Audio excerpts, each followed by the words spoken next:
This episode of the Otter Nonsense podcast has themes of difficult pregnancy, birth complications, postpartum depression, and trauma. When you are literally fighting your brain to survive, you can't think logically, or it's very hard to do because your emotions just overtake your brain.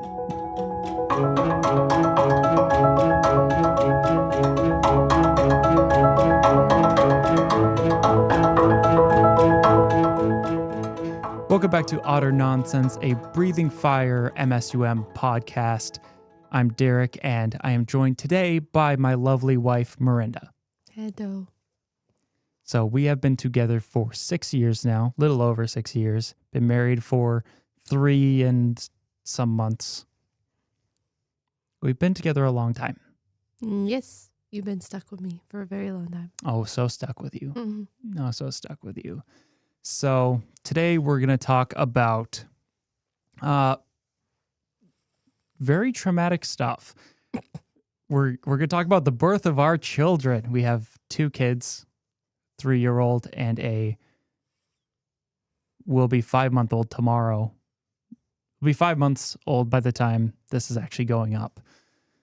But yeah, we have not had the greatest luck in terms of pregnancy. Getting pregnant, sure. Yeah. Afterwards, not so much. Yeah. So we got pregnant with Luna. You got pregnant with Luna. We got pregnant with Luna. Well, we found out February of 2022. The very end of February. Yeah, very end of February. And we weren't married yet. No, we were living together. We had a house. We had a house. We'd been in the house for about a little over a month. Yeah, it wasn't very long. We had been engaged for about over half a year at that point. We were going to be married in about 6 months, 5 months. Yeah. When we found out. So we were comfortable with it for the most part. We were a little young. We were 22 and 21. Yeah, we were a little young, but we felt super okay with where we were at, even being that young. It wasn't like a scary thing. It was just more of a surprise thing. So one thing we quickly learned about you is that you do not handle pregnancy well. No, not at all. I get very bad morning sickness. With Luna, it was actually throwing up, and it was really bad at night. With Maddie, it was more so all day, like sickness. I didn't really throw up, but my appetite goes flying out the window, and I don't get it back. I don't gain weight when I'm pregnant at all, which essentially means I'm like losing weight because your body is supposed to gain weight. I have terrible joints, so adding that to pregnancy means that I'm in a lot of pain a lot of the time, just very uncomfortable, very sick, very tired. It's not an enjoyable experience for me either time. No, and I remember being so excited for the second one because I was like, I've heard that the different, when someone gets pregnant multiple times, like the pregnancies can be so drastically different. And I was like, it was so bad with Luna. It has to be better. We had to have hit rock bottom, and it was not. No, I wouldn't say it was worse with Maddie, but it was not fun. It seemed like it because I was very tired. Because at least for like the second trimester with Luna, like you were feeling okay. Like you got sick in there, like got sick. But the morning sickness kind of like went away during like a little bit in the middle. Whereas like Maddie, it seemed like it was the whole time. It really was. Plus I was dealing with more of the PTSD aspect with Maddie. Right. Mental health was a lot worse. Yeah. Which doesn't make you feel very great. No. But we'll get into the PTSD from the first birth after we get done talking about it. So, and it's obviously important for us to mention moving forward is that about the time we got married, we found out that your brother had osteosarcoma. He had bone cancer in his left hip, and it had eroded the bone and broken his hip. And so it was like 3 months after we found out we were pregnant-ish that like he started, we didn't know it at the time, but he was in a lot of pain. That just kept progressively getting worse. And then he was eventually diagnosed with osteosarcoma September of that year. And Luna was born beginning of November. So it was a very heavy overlap. And then, so I spent a lot of time in the hospital with him.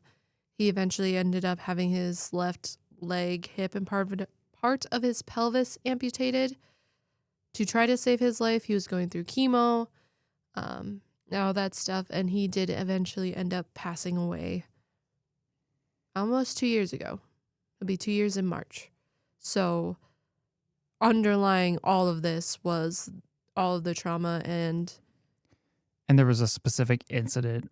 We won't get into the details, but there was a specific incident that you still deal with the ramifications of that during this time as well.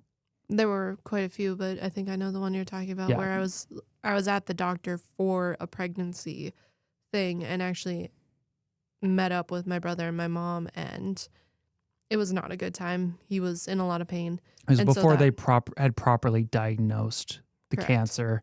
And I think that was the one where they're like, okay, this isn't normal. This isn't normal. This That's isn't. what finally got them to push for more diagnostics. But it was a horrendous few hours. And because I had been there for pregnancy reasons, I was doing my gestational diabetes test.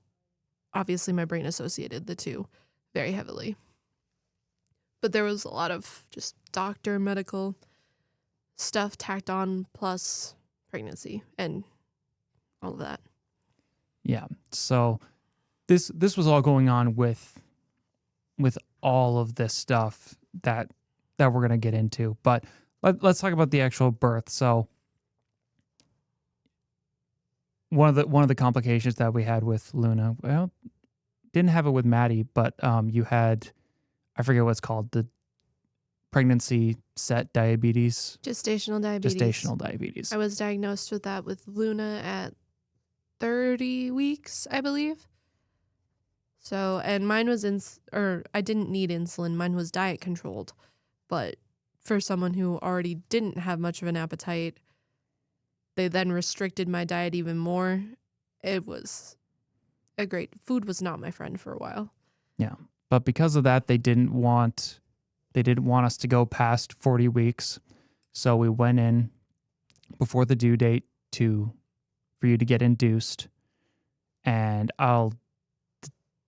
so we spent the morning, you were receiving the meds. Pitocin. Yes, that is correct, Pitocin. But, you were sort of going through that. And then we had the monitor on you, and we saw that when you'd have Fetal heart D cells is what it's called. Yeah, there were fetal heart T cells, but it was like when you never really had contractions, but I remember the day of, they talked about it, like when the contraction would happen, the heart would decel. It was probably more like Braxton Hicks contractions than true labor contractions at that point. But you could see them a little bit on the monitor, and it seemed to be like around the time that those would happen, Luna's heart would decel. So then they'd have me move positions, or usually it was from one side to the other, or like kind of flip around a little bit and it would go back up. But they did that a few times. So then they decided to cut the Pitocin. Yep, after a couple of hours. Yep, it kept doing that. So they decided to kind of give it a rest for a little bit to see if Luna needed to like just relax for a minute, and to see if the amount of Pitocin I had been given was enough to start it without needing any more. And after a few hours, they started it again. And actually, I don't even remember if they got to starting it again or if it just, like, her heart rate kept decelling. So they were like, no, we're not even going to try it, I think is what happened. They were planning on starting it again. Yeah. And then they're like, no, we're calling it. Yeah. And so they come in and they're like, hey, just so you know, her heart keeps decelerating. Keep getting it back. It would just decel and then it would come back up.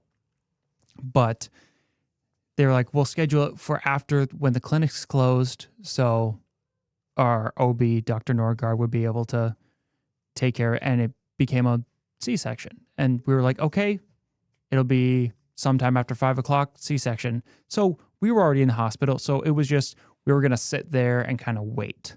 Yeah, it was technically considered an emergency C-section because it wasn't scheduled. Basically, anything that becomes a C-section that isn't scheduled is an emergency one. But it wasn't like, at that time, it wasn't emergent. Like, they were getting her heart rate back. She was tolerating everything else okay.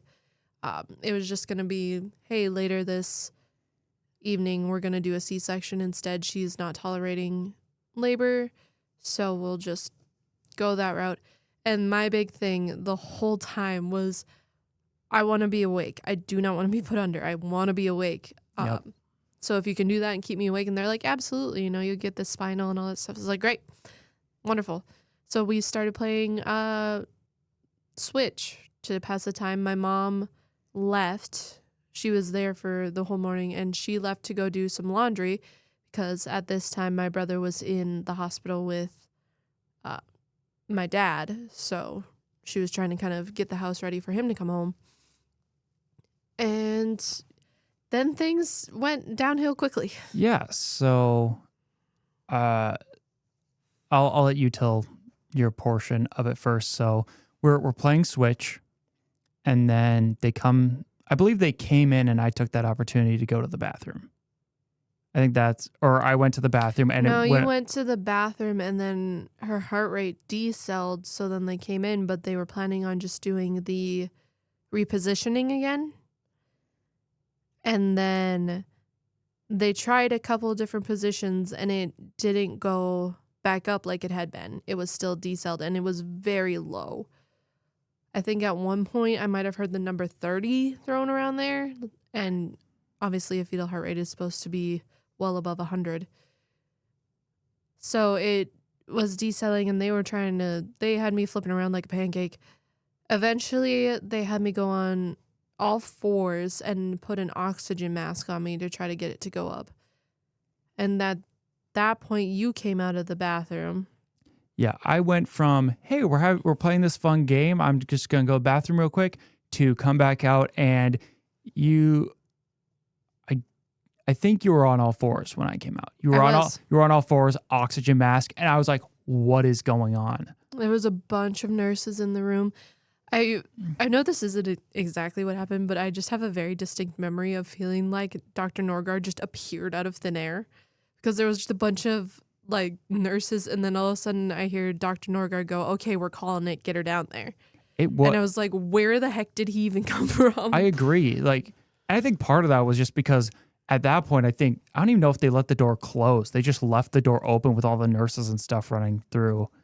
Yeah, it became he just popped up. Like out of nowhere, it became a very, very stat emergent situation where they couldn't get her heart rate up. So they're like, nope, we need to bring you down now. So I tell Derrick to call my mom, have her come down. And they're like racing me out of this room to the OR. I distinctly remember at one point we were going so fast that when we went around a corner, like the bed went flying into the wall. Like they still had me, but they like couldn't stop the momentum enough, so it like banged into the wall. And obviously they didn't care, and I didn't either. I had to be catheterized right then and there I had no pain meds because I hadn't started any labor. So I didn't have an epidural, obviously, but I didn't have anything on board. And as we were running down, I distinctly remember it was, hey, you need to sign all of these things. Yeah, you had to sign like a bunch of consent forms. And so they're booking you down. I'm trying to keep up signing these different forms, like different consent forms, so we could get this surgery done and all this. And it was all of the props to our nurses that were there, especially the one that was like my assigned nurse. They tried so hard to get us some sense of normalcy in this situation. Yeah. Uh, they told Derrick, like, we don't know if we're going to be able to, but we're going to try to get you in there in a bunny suit. They kept telling me, like, we're going to try to keep you awake if we can get it going fast enough. We're going to, all these things. And it just, they couldn't get it because it was just such a stat emergency. They had, at one point, the nurse who was right beside me the whole time, she was such a sweetheart. She had been monitoring Luna the whole time, like right next to me. And she was like, I got her heart rate up in the hundreds. It's not where it's supposed to be, but it is better, but we just can't, we have to get her out.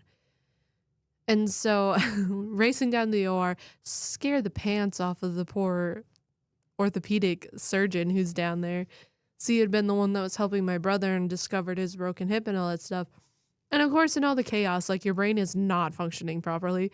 So I just look up and see a familiar face, and this poor guy has no idea who I am. And I'm just like, I know you. You helped my brother.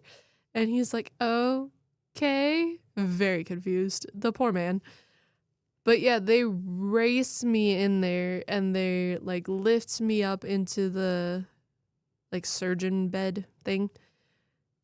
And they quite literally cut my nightgown off, cut the like monitoring fabric off with scissors. Like I'm splayed out like a chicken, like completely naked. They're going as fast as they can, and they've got me on an oxygen mask, and they're like, we have to put you under. Like, we have to get this child out as soon as possible. So they're getting all that set up. They're, strapping me down. And I'm getting like rapid fire names. Like, I'm this person. I'm this person. I'm the anesthesia. I'm like, I don't care. Like, I appreciate it, but okay, I'm not going to remember any of this. And like I said, Dr. Norgard just like seems to appear, and he's got like tools in hand. And he's like, I'm ready when you are. And I'm like, someone please knock me out. Like, I'm still awake. But essentially they wanted to wait until the last possible moment they could, because they didn't want the baby to get the anesthesia. Because depending on what was going on with her, they needed her to be awake and aware and responding. Yep. So they had to knock me out, but also make sure like they got her out before it got to her. So it was a very quick process. And I remember the anesthesiologist going, okay, we're going to put you under now. Think of something happy. And my brain could not think of anything happy, but the one thing I thought was, grandma, save her. My grandma had passed away like a decade ago now. And I just remember thinking that, and then lights out. And so that was the lead up to that anyway for me, which was chaotic as all hell. Yeah. So as they're carting you, we're downstairs now. You're getting brought to, where they start getting ready to work on you. They leave me out in the lobby, and they're like, someone's gonna be right back with a bunny suit. They told me they're like, we'll be right back with a bunny suit. They tried so hard. They really did. But they told me it was gonna happen. So I was like, okay. So I'm sitting there, I'm panicking. I don't know what's going on. I'm not with you anymore. So I have no clue. All the nurses have gone. And it was the first time where I've been like alone in an emergent situation at the hospital like this. There have been times where I think where people have been like, my parents have been like, what's going on with you right now? I've had some weird injuries and sicknesses and stuff. But this was the first time I'm sitting there by myself, and there's nurses who aren't involved, just walking past, just to make like daily conversation. And I'm just saying, you're like, how can anyone be calm in a moment like this? Like, I'm freaking out. I'm jumping at every sound, thinking it's a nurse with a bunny suit. Every time I'm just like looking constantly.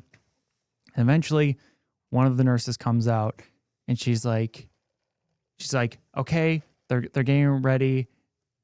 I'm going to go in and see if we can get you in a bunny suit and come out. So she leaves. It feels like forever, but was actually really quickly. She came back out and she's like, baby's crying. She's Never mind, she's she's been here. born. She's here. Yeah, I think from the time they called it to her being born was like what, S- 3 minutes? It was so quick. It was they had it down pat, but it was a terrifying experience of well that and I had never really had any surgeries before, especially like being put under, which is part of the reason why I wanted to stay away because the idea of being put under scared me. And it's like there's no one around that you know, and you're gonna be going under, and you have. And the worst part for me was not knowing what I was gonna wake up to, because at this point we had no idea what was wrong. No. So I was going under, not knowing what situation I was gonna wake up to, whether that be a sick baby, a baby who's no longer alive. I had no idea. Yeah. So at that point, they sent me back up to our room that we had because we just left everything there, and they told us like, okay, we're gonna move rooms because the room we were in was one that's just your typical. You've got mother has a bed, dad has a pull-out couch type situation, and they moved us to a room that had 2 beds, and so I had to pack all our stuff up, and I'm just sitting here like yep, baby's been born. I still don't know what was wrong, what's going on. I don't know what that situation is right now, and I didn't know I didn't know where you were at in the process. So I'm just sitting here because it didn't take me long to pack everything up. We hadn't unpacked a whole lot, so it was just like waiting till we can move, and then they brought Luna up, and I was still worried about you, but a lot of it washed away because they reassured me that you were okay and now I had the baby. I was taking a nap. You were taking a nap. Yes. And obviously seeing your child for the first time is an incredible experience. Unfortunately, yours was not so coherent. No. So essentially what our dork of a daughter was doing was compressing her umbilical cord with her elbow. So every time she went like this, she cut off her own blood supply.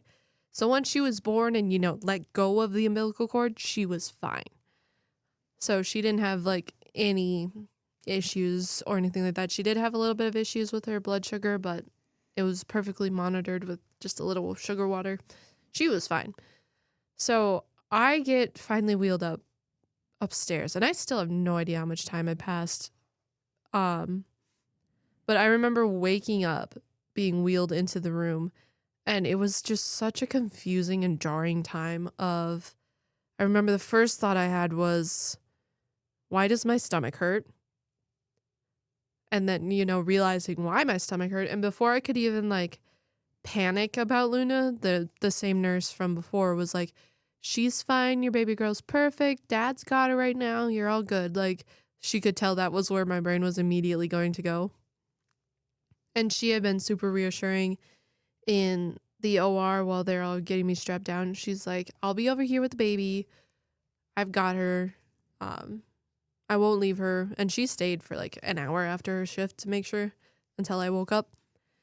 And I remember being wheeled into the room and not realizing that it was like a postpartum room. I thought it was like a post-operation room. And I also remember thinking that the windows were TVs or monitors. I was very confused. But I could hear that my mom and you and Luna were in the room, and I could hear Luna, she wasn't really crying, but making noise. Mm-hmm. And I remember just being like, I do not want to look at her until I can stay awake. I don't remember why I wanted that. I was like, I want to actually be present when I meet her. And waking up from anesthesia, I couldn't, I was struggling to stay fully awake. I was still trying to shake it off. And so just looking straight up at the ceiling, I'm like, Derrick, don't bring her over yet. I'm waking up. Don't know what's going on. Give me a minute. And they're asking me why I'm shaking, which is completely normal for an anesthesia event. So I'm not sure why they were asking that. And then they kept asking me all these questions, and I had a breathing tube in, so I couldn't speak. It was like, guys, give me a minute. But then I was finally able to be a little bit more awake and coherent. So Derrick brought her over and I was able to hold her and all that stuff. Yeah. And that was where most of the trauma with the birth ended. There was a little incident later on that wasn't involving anyone's health No. later, but overall, like at that point, it was just we struggled with being in the hospital. We were just kind of in shock. We were in shock. We both crashed in our own different ways. I literally felt sick and threw up the next morning. Yep. And then he had to go home because this was still kind of COVID times. So the nurses didn't really want you there in case you were sick. Yeah. So then I was left alone for a little while, and that was not enjoyable. No. But it was, that was, so at that point we kind of just coasted through as best we could. But you continued to struggle because postpartum is a major thing. It really is, and it's really scary. Mine was obviously compounded with birth trauma, and then also everything going on with my brother, going through all that trauma that just kind of kept happening because he was still going through treatment, and extenuating circumstances. But I was going to school for psychology, and I also had like therapists, and I wasn't on meds when I was pregnant, but I had been on meds. I was pretty well versed in mental health at this point, and I was aware to keep an eye out for it, but it hit me like a freight train because this was the first time that I can remember like feeling that down and that anxious and not knowing why. Like there was nothing in front of me that made it bad. Like, getting anxious about a job, or you get anxious about something else, or just you feel overwhelmed with all these things happening. But there was not something I could pinpoint. I was just drowning. And like I called my doctor like 3 days after we got home. It's like, I need to get on Zoloft. We need to get this going, and just panicking. And that went on for months. Yeah, because we've talked about it before, and there's a large chunk of time in the beginning that you don't really remember. Not much. It was also monotonous, and I was so just out of it that I don't remember a lot of Luna's first months. I can look back on pictures and kind of get a memory, but there's a lot of it that's just, I just wasn't present for it. I was off in my own head. And a lot of that came from, obviously hormones. Those postpartum hormones are a beast. But it was also, you had to go back to work like right away. You had a week home. And then I couldn't drive because I had had a C-section. And my mom and dad were busy taking care of my brother, going back and forth from the hospital. We lived a half an hour away from my parents. And from everybody. Yeah, from like our friends, all of that. So I was alone a lot of the time, and I was overwhelmed, anxious, stressed. It was winter months, so you couldn't even go out for a walk. No, and it was like over when she was born, it went from like 60s to 30s. Yeah. Like in 3 days. So, and then you crashed the car like 2 weeks later. Plus I had had kidney stones. So that was fun. So it was just, so when he crashed the car, like I didn't have, even when I could drive again, I didn't have the means to, I didn't have a vehicle. So I was reliant on my parents to go anywhere, or when you would get home. Yeah. And the fun thing is when you would get home would be when the sun would go down. And I did not know this was a thing. And it was actually really reassuring to see that this is actually a pretty common occurrence with postpartum. Is I've seen it called sundown scaries. And essentially, like being postpartum, the sun going down, like triggers such bad anxiety for like no discernible reason. A lot of it comes from not knowing how your baby is going to sleep that night, but it's just like, it's almost like a visceral reaction of like, you could sit there and talk yourself down like, oh, it's all right if they don't sleep well, you can ask this person for help, but it hits you so hard. So it was just a perfect storm of things to make it a really, really scary, really, really bad postpartum time where I was just drowning in depression, anxiety. I didn't have an appetite, but I did. I would eat like bags of Reese's cups, And Nilla. Boxes of Nilla. boxes of Nilla overnight. And that's like all I would eat.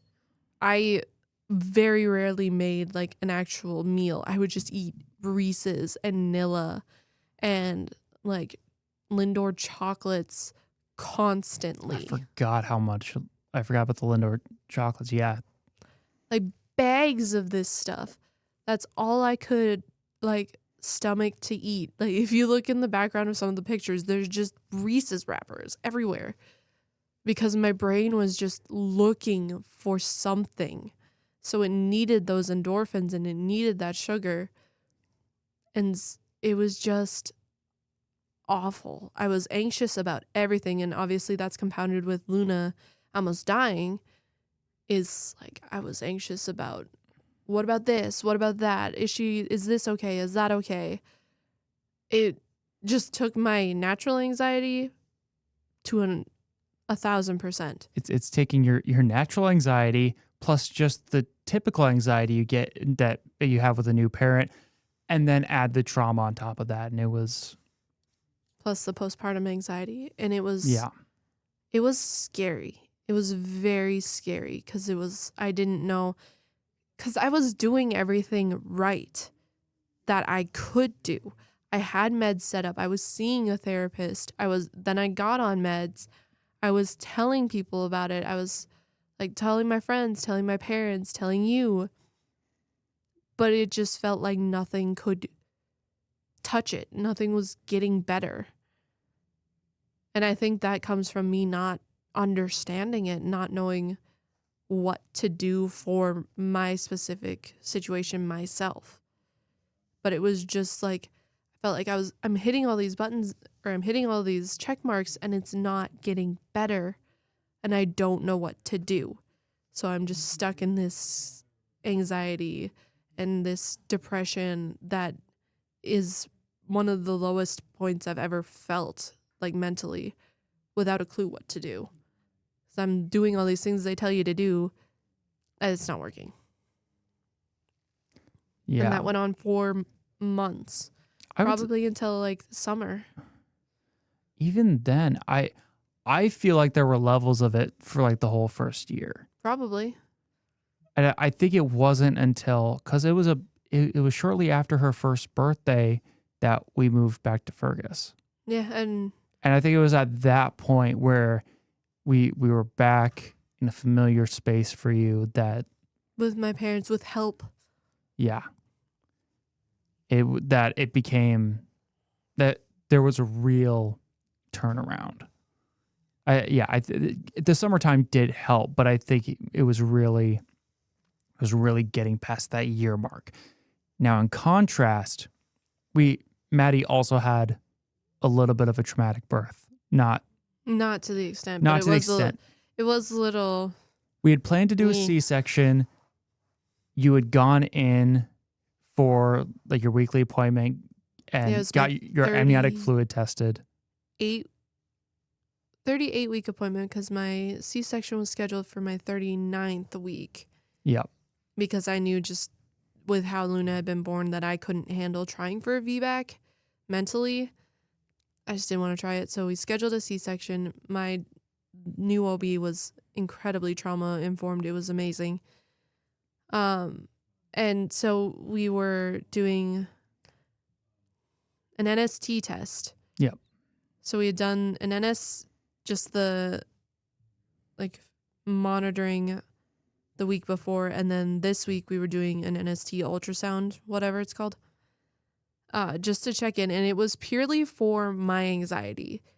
Like, I think Dr. Bressler came up with some reason why they had to do it for insurance purposes, but she essentially just sat down and was like, do you want to do this for your sanity? And I was like, yes, please. And also, it was typically something that would have already been done, but for whatever reason, with timing wise, it hadn't. If I remember correctly, NSTs aren't done unless there's something that needs like a reason. So we did them with Luna because I had gestational diabetes. The thing with it is, like, if you had started NSTs, it would have started earlier. You start them at like 36 weeks or something, but because mine was mostly optional. But I went in for this ultrasound by myself. Derrick was at work. It was the day before 4th of July. 4th of July. His maternity leave was about to start. I was supposed to work that weekend. Just went in for this ultrasound, get the ultrasound done, go up to Dr. Bressler's office. She's looking at everything. She's like, oh yeah, this all looks good. And then she gets to the bottom and it says like I don't remember exactly what it's called, but it's your amniotic fluid, like score, how much you have. And the measurement, however they measure it, is supposed to be between a 5 and a 25. And mine was at a 3. And she's like, oh, well, this might change things. So she's like, here's what I'm going to do. I am going to send you up to, or she asked me if I thought I could be dehydrated. And I couldn't stomach water or really anything. So I was like, probably. And she's like, I'm going to send you up to labor and delivery. We're going to get you fluids. We're going to see if we can get this number to go up. If we can get it to go up, we will reassess. This was Thursday, Yep. Wednesday, Thursday. It's Thursday. We will reassess on Monday and measure it and then go from there. If we cannot get it to go up, today's a good day for a birthday. And I was just like, oh, yeah, okay. And so, long story short, it went up a little bit, but not to the point that any of us were comfortable with. He had 2 D cells during that. Yeah. Because that was the other thing, is we're going to make sure he's not in distress. And it wasn't like Luna's where it went way down for a way long time. It was like from the 140s down to like the 110s, but it was enough that they're like, no. These couple things, let's get it done. So we're calling it. We got done, but you were able to be awake. They gave you the spinal. I was able to be in the room this time. The nurses and like the doctors were much calmer because obviously it was an emergency, but it wasn't stat. Yeah. So like it was a good time. They were all laughing and joking. Like it wasn't a, hey, we need to get this done right now. It's, oh, we're doing this? Okay. Like, this is fun. So overall, the birth experience was better, but that wasn't the only thing that helped with the postpartum this time. You went in prepared. Better prepared. Absolutely did not want to deal with it again. I knew how dark it had gotten before, and I was desperate to not let it happen again or try not to.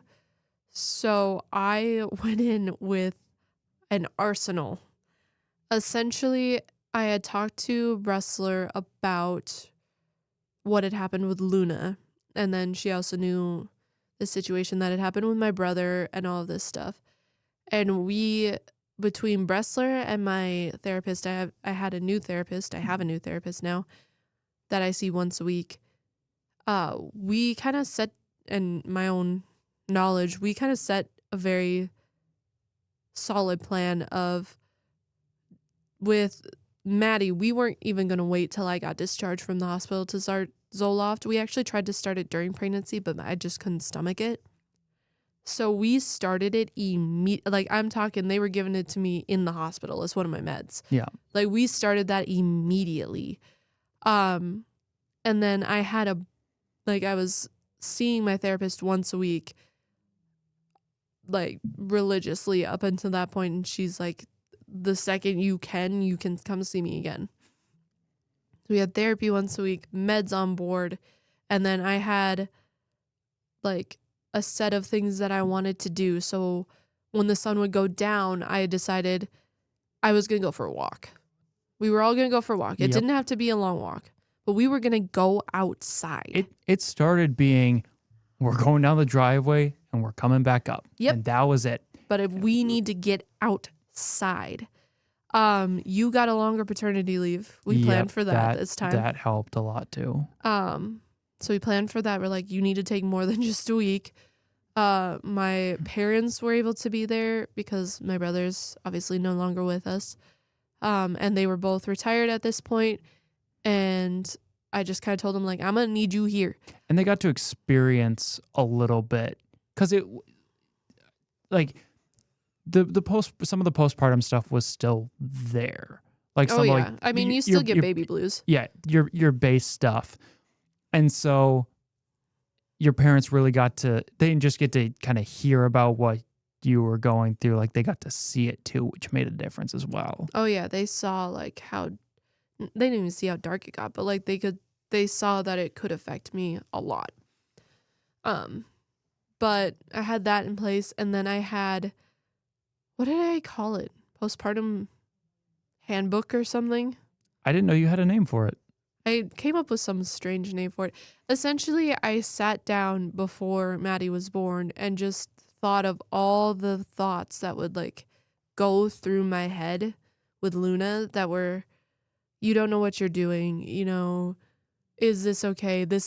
Everything's changed. Nothing's going to be the same. You're never going to be able to do this again. This is so different. You'll never sleep again. Just whatever anxious thoughts that I would have, that when you are literally fighting your brain to survive, you can't think logically, or it's very hard to do because your emotions just overtake your brain. Yeah. Or at least for me, it does. So I couldn't logic my way out of it. I couldn't see the other side of it. And I had also never gone through it before versus now I had. So I basically thought of all those thoughts and wrote a combat to it. Like, you will sleep again.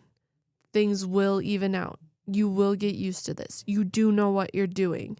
A big one that always sticks with me that you wrote down is you had, let Derrick be a parent. Luna will be fine with dad. Luna will be fine with grandma. Luna will be fine with grandpa. Like, it was like, things are going, like, let the people around you help you. Let them take care of it. That was a big one. Let people help you. Let people know. Talk to people. And just anything that I could use to combat it. And also as, like, a reminder to myself in those dark moments that you got through it once. Yep. Like, you figured it out. You will figure it out again. And so I had that all written down and had that ready to go. Like, I had so many more things set up this time that it made a huge difference. And again, there was situational things that made a difference with how he was born, him being born in the summer, having help, all that stuff. But at its core, it was, okay, I know what I need this time. I know what works for me and where I was at. Yeah. And, like, having therapy and all that stuff, like, ready to go. My doctor was well informed about it. It was so drastic, the difference. You have a couple of pictures. One from about the same time. 2 months postpartum. 2 months postpartum. And you can visibly see a difference in just comparing those two pictures. I look, like, my eyes look dead. I look pale. I look tired. And Maddie was a worse sleeper than Luna was. But, like, I look like a corpse in the first one. Yeah. Versus I look alive in the second one. I look awake. I look aware. And you can see it. Yeah. Well, any last comments that we didn't get? Any last things that we didn't get to? Do you want to mention? Just, you'll get through it. No. Yeah. And that's with everything. Yeah. You'll work through it. You'll figure it out. You got to trust yourself. Yeah. And you're a strong mom. You're a loving partner. And I'm going to keep buttering you up because I can. All right. Well, thank you for coming on and talking about it. It's never easy to talk about. I noticed when I started crossing my legs and crossing my arms during certain parts, and I'm like, oh yeah, I'm still dealing with some of my feelings about these events too. Yep. And you don't realize it till all of a sudden you're like, oh, I'm very uncomfortable positioning right now. Therapy. Gone to it. Talked about it enough. It doesn't really bother me too much anymore. Yeah. Well, thank you for watching the last episode of the Otter Nonsense podcast. Thank you, my lovely wife, Marinda, for joining me. We'll catch you later.